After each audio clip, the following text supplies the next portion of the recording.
अस्सलाम वालेकुम दोस्तों, अकील फिरदौसी और कैमरे पे मौजूद हैं सैयद आज़म।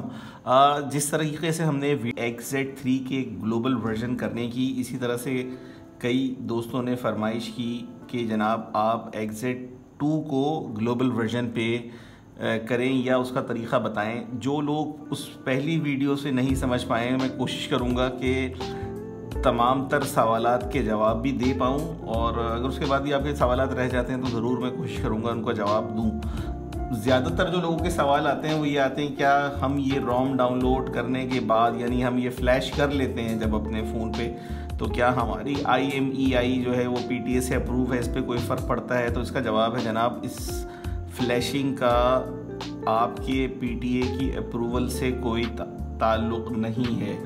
दूसरा सवाल अमूमन लोग पूछते ये हैं कि हम कोशिश कर रहे हैं और XP-Firm से फ़ाइल डाउनलोड नहीं हो रही है। तो ये कॉमन क्वेश्चन है। XP-Firm जो तरीक़ा है, इस आप प्रीवियस वीडियो में जाकर देख लीजिएगा XZ3 की।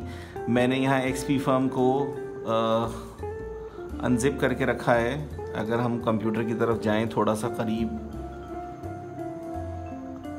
हम कंप्यूटर की जानिब आते हैं और आपको XP-Firm जो फ़ाइल है वो मैंने डाउनलोड करके रखी है, और अभी हम देखते हैं तो इसका सर्वर अभी चल रहा है।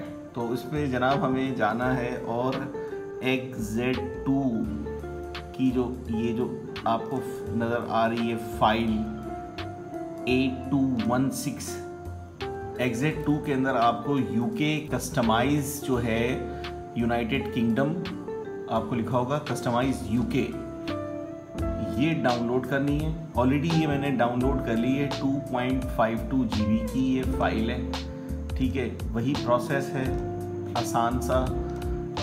और दोबारा हम PC की जानिब आते हैं। फ्लैश टूल, ये तीनों फाइल के लिंक्स में दे दूंगा। फ्लैश टूल आपने डाउनलोड करना है ताकि ड्राइवर्स आपके डाउनलोड हो जाएं। उसके अलावा न्यू फ्लैशर को भी आपने अनजिप कर लेना है। न्यू फ्लैशर की सारी फाइल्स आपने सेलेक्ट करनी है, इन्हें कॉपी करना है, कॉपी। और जो मैंने ये XZ2 की जो फाइल डाउनलोड करके रखी है ग्लोबल की, ये इसमें जाकर हमें पेस्ट कर देना है, ठीक है। अच्छा, आपके पास जो भी XZ2 फ़ोन है उसे आप फॉर्मेट कर लीजिए और सिम कार्ड उसमें से निकाल लीजिए अगर वो सिम चला रहा है तो। उसके बाद हम इस डिवाइस को, मैंने डिवाइस फॉर्मेट कर ली है। ये इस वक्त SOV37 अपने ओरिजिनल सॉफ्टवेयर पे है, और हम इसको अभी हम शट डाउन करते हैं इस डिवाइस को, और इसमें हम इस पे ग्लोबल वर्जन की रोम फ्लैश करते हैं। सबसे पहले हम इस डिवाइस को फास्ट बूट पे लेके आते हैं, वॉल्यूम की डाउन प्रेस करके रखते हैं, और USB जो है वो इसको प्लग इन करते हैं।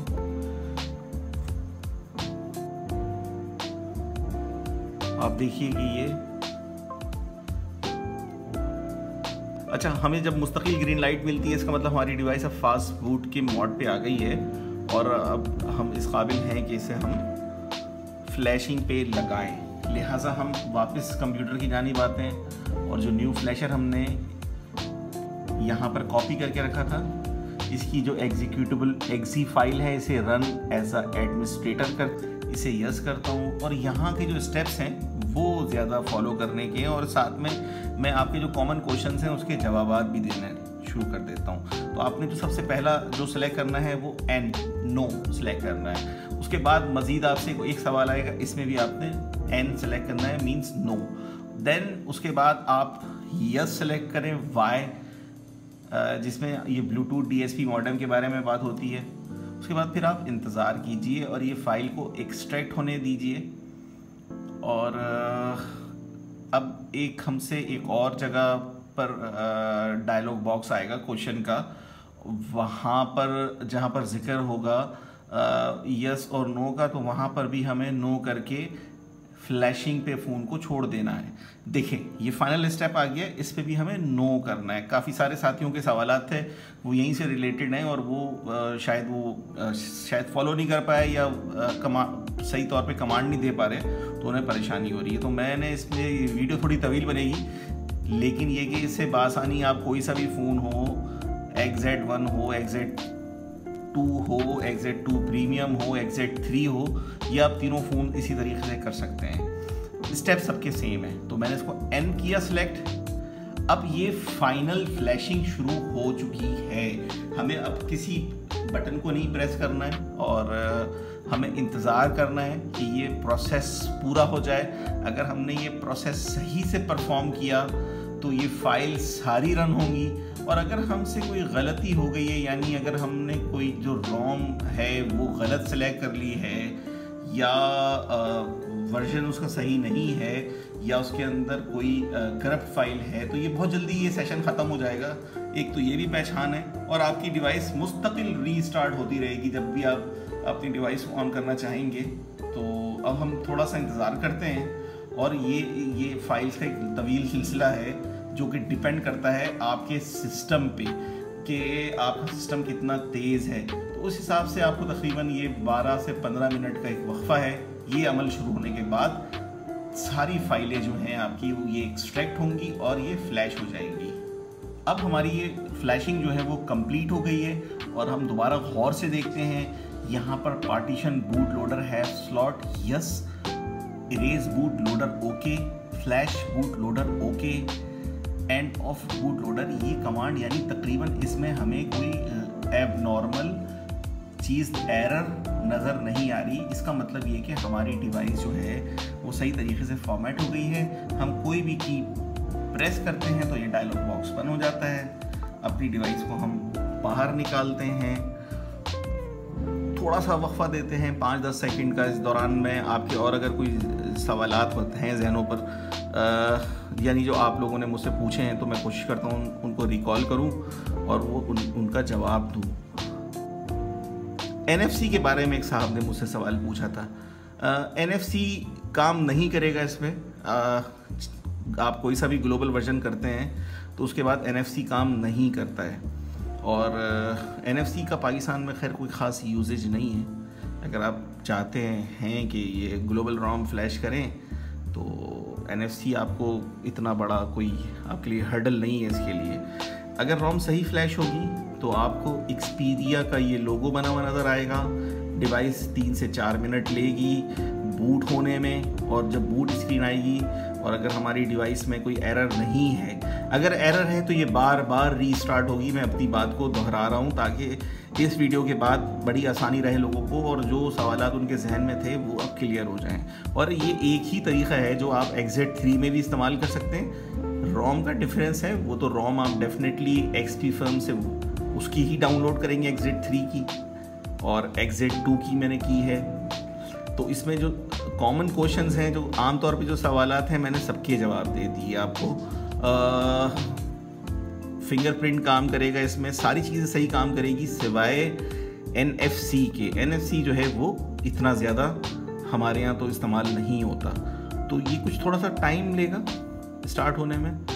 और ये हम कंटिन्यूस शॉट में बना रहे हैं ताकि लोगों की आगाही हो और आसानी से वो अपनी डिवाइस कर सकें।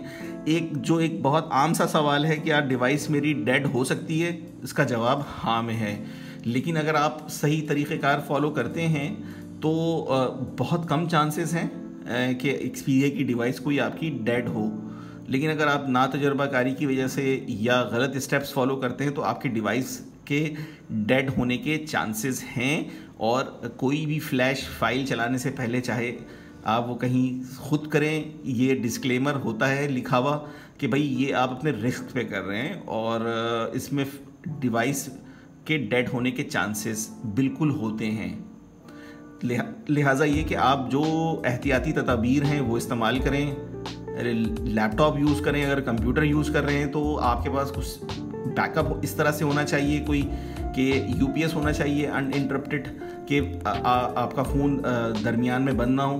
बहरहाल ये छोटी सी चीदा बातें थी, वो मैंने आपसे जिक्र कर ली। वीडियो तवील आज बनाई इसी वजह से कि ताकि सब लोगों को आसानी रहे। अब देखिए हमारे पास वेलकम स्क्रीन आ गई है और इंग्लिश यूनाइटेड किंगडम लिखा हुआ रहा है। इसका मतलब वाज़ेह और साफ है कि हमारी डिवाइस जो है वो बिल्कुल सही फ्लैश हो गई है। और इस बात का आपने ख्याल रखना है कि आपकी डिवाइस तकरीबन 80% से ऊपर हो बैटरी उसकी फ्लैशिंग से पहले। अगर आपकी बैटरी 50% है या इससे कम है तो आप इससे इज्तनाब करें, अपनी डिवाइस को ना फ्लैश कीजिए। जो रिकमेंडेड है वो 80% से ऊपर है डिवाइस आपकी।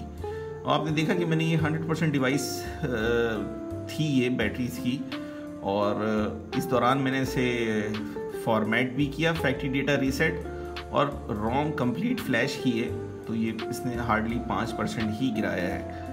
आप ये देख सकते हैं ये फिनिश हो गया, और इसकी शक्ल आपको वाज़ह नज़र आ रही है कि जितनी भी जापानीज सॉफ्टवेयर्स थे वो सारे रिमूव हो गए हैं। और यहाँ पर H8216 आपको नज़र आएगा, और साथ में जो एक और जो आपको फ़र्क नज़र आएगा वो सिग्नल्स में नज़र आएगा कि 4G इंटरनेट जो है वो ज़्यादा आपको उसके सिग्नल्स बाहर आपको ज़्यादा नज़र आएंगे और सिग्नल आउटेजेस आपको कम मिलेंगी।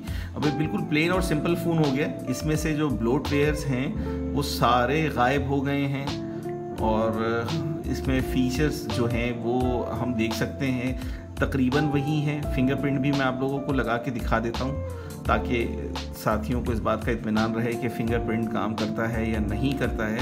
तो फिंगरप्रिंट बिल्कुल ठीक काम करता है। फिंगरप्रिंट मैनेजर,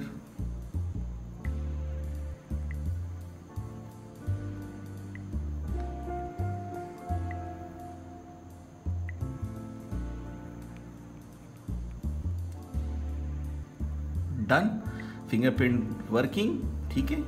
इसके अलावा हम बाकी जो हम टेस्टिंग है वो ऑलरेडी हम कर चुके हैं, कैमरे हैं या दूसरे हवाले से इसमें किसी किस्म की कोई आपको परेशानी नहीं है, और आपको कैमरे के अंदर जो कंट्रोल्स वगैरह हैं वो सारे सही काम करते हुए नज़र आते हैं। जो सबसे बड़ा इसका जो अगर आपको बेनिफिट मिलता है वो सिग्नल्स की सूरत में मिलता है। दूसरा जो गैर ज़रूरी जो बहुत सारे सॉफ्टवेयर्स हैं उनसे आप छुटकारा हासिल कर लेते हैं अगर आपको बुरी लगती हैं। तो ये जनाब रही कंप्लीट वीडियो एग्जिट 2 को ग्लोबल वर्जन में कन्वर्ट करने की। उम्मीद करते हैं कि आपको आज की हमारी ये वीडियो ज़रूर पसंद आई होगी, और अगर आपको ये हमारी वीडियो पसंद आई तो इस वीडियो को ज़रूर लाइक कीजिएगा, अपने दोस्तों के साथ शेयर कीजिए, चैनल को सब्सक्राइब करना ना भूलिएगा। अगले एपिसोड में फिर हाजिर होते हैं। अल्लाह हाफ़िज़।